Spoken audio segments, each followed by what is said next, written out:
dans notre exemple, les premiers descendants du petit pois lisse et du petit pois ridé sont absolument tous des petits pois lisses, simplement parce qu'ils ont hérité du gène dominant du petit pois lisse, qui est le plus fort. Ce n'est qu'à la génération suivante que les petits pois ridés font leur apparition dans l'univers.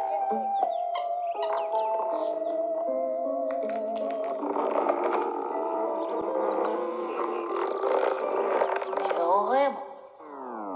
Est-ce que ça veut dire que je vais être tout le portrait crachouillé de mon père?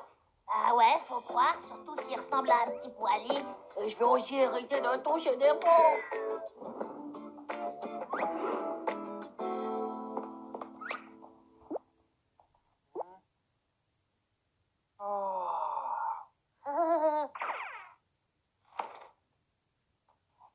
Ouais! Allez, c'est l'heure de ma série préférée. Tu regardes avec moi, papa?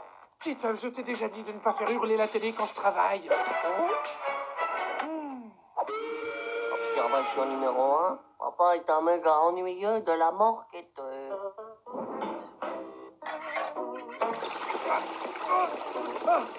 Observation numéro 2. Complètement maniaque de la réparation pourrite. Papa, on joue au Dragon Kart Mega Monster? Peut-être plus tard, Titeuf. Je suis un peu fatigué, là. Grand mot du cerveau-là, qui ne joue jamais avec son fils. Giga monstroïde à dents gluantes. Et quand je ressemblerai à mon père, eh ben, je serai un monstroïde à dents gluantes, méga ennuyeux de la mort quêteuse. Et Nadia ne voudra jamais m'épouser, hein, je suis sûr. Maintenant, c'est clair que ton père et toi, vous êtes des OGM. De quoi? Des organismes génétiquement les mêmes. Pour commencer, ton père, il devait avoir la mèche quand il était petit. Et puis, ton père et toi, vous avez le même sourire pourri des dents. C'est généticaire et le même bâillement de Mégatroll aussi.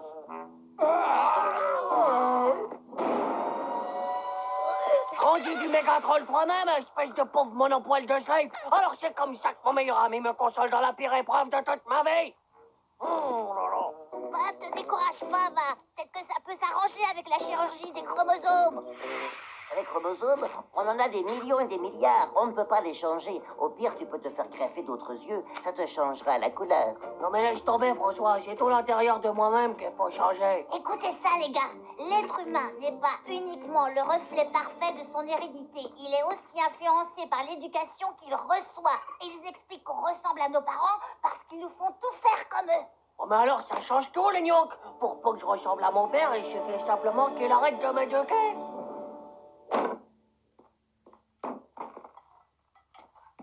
Salut, Titeuf. Oh, mais pourquoi tu mets un gros blouson par cette chaleur? C'est beaucoup trop chaud.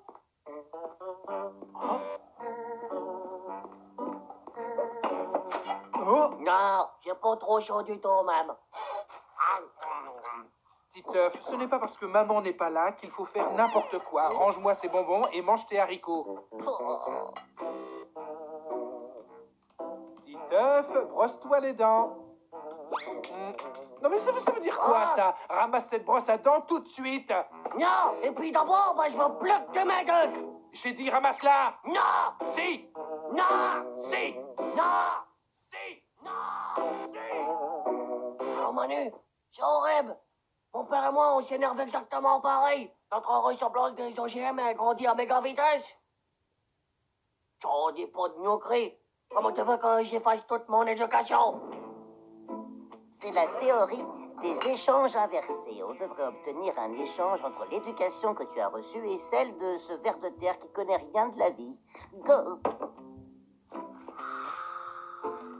Trop choucroute, il bouge déjà sa petite tête comme petit œuf. Oh, stop! Je veux pas devenir un verbe de terre, moi.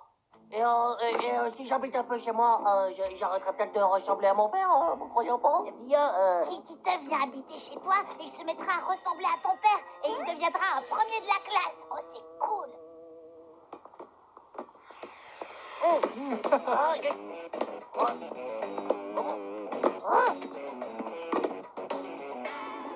Dites les jeunes, savez-vous ce que c'est au moins un vrai ballon de foot? Il faut savoir qu'on ne tape pas dans n'importe quoi. Suite au règlement de la Fédération de football, cette sphère de cuir doit avoir une circonférence de 70 cm, un poids de 450 grammes et une pression d'environ 0,6 atmosphères.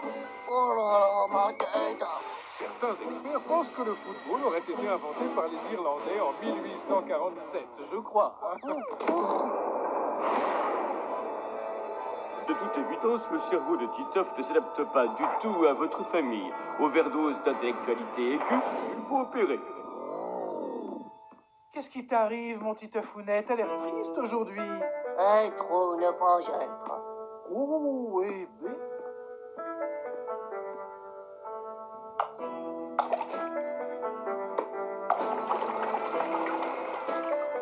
Titeuf!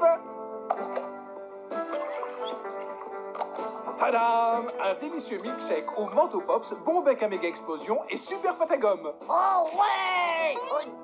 Oh non, non, en fait, j'aime pas ça. J'ai pas du tout hérité de tes goûts dans mes chromosomes. C'est nouveau ça, mais bon, c'est pas grave. Viens m'aider à mixer le reste, je me régalerai tout seul. Hein? Je t'ai eu, ça y est là! Ouais, je triche! Bravo pour le bazar. On peut vraiment dire tel père, tel fils. Hein. Tous les deux, vous allez me nettoyer tout ça et filer direct dans vos chambres. Ah, ça faisait longtemps qu'on n'avait pas rigolé comme ça, hein, Titeufounet? Ta mère a raison, tel père, tel fils. Bah ouais, justement, papa, c'est bien là qu'est tout le problème. Les lois de la générédité disent que je vais te ressembler comme un organisme génétiquement le même. Je t'adore, mon papa, tu le sais, mais j'ai pas envie de devenir toi.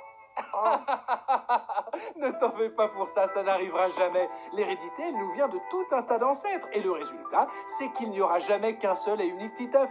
Nos petites ressemblances ne sont là que pour nous rappeler que nous faisons partie de la même famille. Bah alors, dans toutes ces petites ressemblances qu'on a ensemble, il y en a bien une qui ferait que t'as envie de faire une petite partie de Mega Station avec moi ou jouer à Captain Kill ou regarder un épisode d'Écrasatator, le retour. À moins que tu préfères te déguiser en Mugul. Ou alors on pourrait faire une partie de foot dehors ou jouer à retour.